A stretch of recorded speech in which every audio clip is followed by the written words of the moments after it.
bagagli e siamo entrati nell'edificio da porte separate, una per gli uomini, una per le donne. Noi uomini ci siamo ritrovati in una grande sala allestita come una mensa scolastica, illuminata da luci al neon, con le pareti dipinte di un giallo tenue e decorate con le riproduzioni calligrafiche di una serie di massime di saggezza buddista. C'erano facce nuove, gente che non era nel pullman e che doveva essere arrivata in macchina. Dietro a un tavolo di formica, un ragazzo con la faccia aperta e simpatica che portava una maglietta a maniche corte, a differenza di tutti noi che avevamo addosso almeno un maglione o un pile, riceveva a uno i nuovi arrivati. Prima di presentarsi da lui bisognava compilare un questionario. Per l'angolo del francese vi leggerò un brano tratto da Le Mandarin di Simone de Beauvoir, edito Gallimard. Heureusement, il reste encore des choses à aimer. Il en reste, heureusement, quel plaisir d'avoir de nouveau un volant entre les mains et ses routes devant soi à perte de vue. Après toutes ces années, Harry était intimidé le premier jour. L'auto semblait douée d'une vie personnelle, d'autant plus qu'elle était lourde, mal suspendue, bruyante et plutôt capricieuse. Et pourtant, voilà qu'elle obéissait aussi spontanément qu'une main. Comme ça va vite, c'est formidable, disait Nadine. Tu t'es déjà promené en bagnole, non ? À Paris, dans des jeeps, mais je n'ai jamais roulé si vite.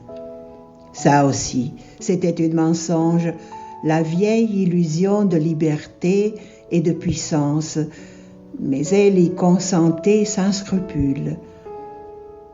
Elle baissait toutes les vitres, elle buvait goulûment le vent et la poussière. Si Henri l'avait écoutée, il ne serait jamais descendu de voiture. Ce qu'elle aimait, c'était filer le plus vite possible entre la route et le ciel. Elle s'intéressait à peine aux paysages, et pourtant, comme ils étaient beaux. Le poudroiement doré des mimosas, les sages paradis primitifs que répétaient à l'infini les orangers aux têtes rondes, les délires de pierre de Balta, le duo majestueux des escaliers qui montaient entrelacés vers une église blanche et noire, les rues de Béja où traînait le cri ancien d'une nonne en mal d'amour. Dans le sud, à l'odeur d'Afrique, des petits ânes tournaient en rond pour arracher un peu d'eau au sol aride. On apercevait de loin en loin, au milieu des agaves bleues qui poignardaient la terre rouge, la fausse fraîcheur d'une maison lisse et blanche comme le lait. Ils remontèrent vers le nord par des routes où les pierres semblaient avoir volé aux fleurs leurs couleurs les plus violentes, des violets, des rouges, des ocres, et puis les couleurs redevinrent des fleurs parmi les douces collines du Minho. Oui, un beau décor, et qui se déroulait trop vite pour qu'on eût le temps de penser à ce qui se cachait par derrière. Au long des côtes de granit, comme sur les routes brûlantes de l'Algarve, les paysans marchaient pieds nus, mais on n'en rencontrait pas souvent. C'est à Porto la Rouge, où la crasse a la couleur du sang, que la fête s'acheva. Sur les murs, des taudis plus sombres encore et plus humides que ceux de Lisbonne, et grouillant d'enfants nus, on avait apposé des écriteaux. Insalubre, défense d'habiter ici. Des fillettes de 4 à 5 ans, vêtues de sacs troués, fouillaient dans les poubelles. Pour déjeuner, Henri et Nadine se cachèrent au fond d'un boyau obscur. mais il devinait des visages collés aux vitres du restaurant. « Je déteste les villes », dit Nadine avec fureur. Elle resta enfermée toute la journée dans sa chambre.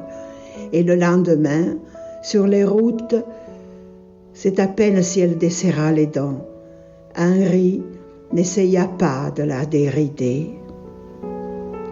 Au jour fixé pour leur retour, ils s'arrêtèrent pour déjeuner dans un petit port à 3 heures de Lisbonne. Ils laissèrent la voiture devant l'auberge pour escalader une des collines qui dominaient la mer. Au sommet se dressait un moulin blanc coiffé de tuiles vertes. On avait fixé à ses ailes de petits jarrets de terre cuites au col étroit, d'où le vent chantait. Sono Carlo. Di Federico Garcia Lorca vi farò ascoltare Notturno. Notturno. Ho tanta paura delle foglie morte, paura dei prati gonfi di rugiada. Vado a dormire. Se non mi sveglierai, lascerò al tuo fianco il mio freddo cuore. Che cosa suona così lontano? Amore, il vento sulle vetrate? Amor mio, ti cinsi collane con gemme d'aurora, perché mi abbandoni in questo cammino? Se vai tanto lontana, il mio usignolo piange e la vigna verde non darà vino. Che cosa suona così lontano? Amore, il vento sulle vetrate? Amor mio? Non saprai mai, o mia sfinge di neve, quanto t'avrei amata quei mattini, quando a lungo piove sul ramo secco e si disfa il nido. Che cosa suona così lontano? Amore, il vento sulle vetrate? Amore mio.